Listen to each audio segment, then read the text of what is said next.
So the dates that have been going on have kind of culminated in meeting a girl, which I'm thrilled about.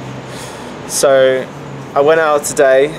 It's pretty rainy. I had to kind of stand in this area where I'm not going to get, the camera's not going to get rained on to talk to you. But so I went out today after all this had happened, and the amount of approaching I've been doing over the last few days has kind of dwindled because well, spending so much time, you know, doing dating. But I went out today and I was kind of like a bit like because I kind of achieved the goal of meeting somebody, so I was kind of thinking, well, what's next now? What's next? So I think one of the things that has been standing out here as to me, like having the reason why like I was walking around so much, is that I realised that like I'd had a plan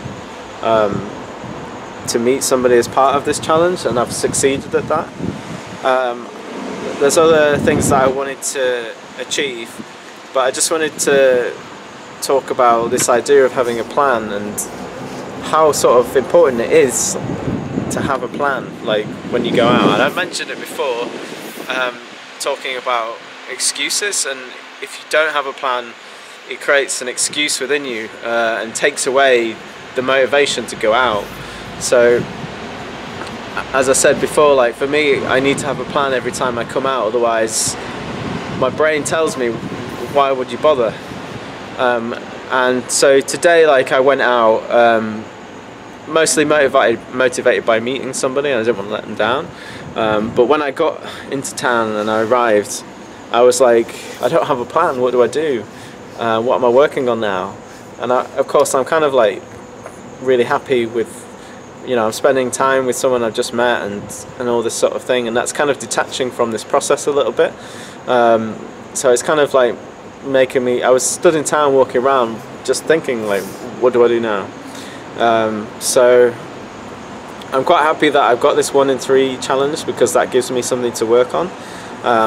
But like, certainly I think if you're going to do a challenge like this, you need to have at least something next to work on, something that you need to improve, something that is written down.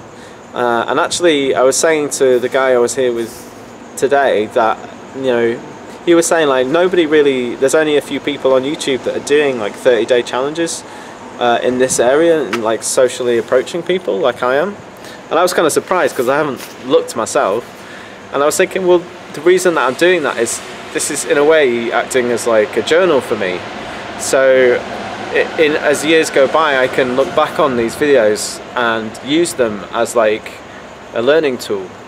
And I think like that's like going to be really useful to me. And I think like anybody watching this, like you should certainly, I certainly recommend it. Like the things that I've got out of this challenge have been fantastic, but if I don't continue to do them, which may happen, then, you know, a lot of this might be lost. But if I have a record of it, either in writing or on video, then I'm going to retain some of that much more easily. And if I do lose it, then I can watch these videos back and remind myself that yes, I've done that stuff and I can do it again.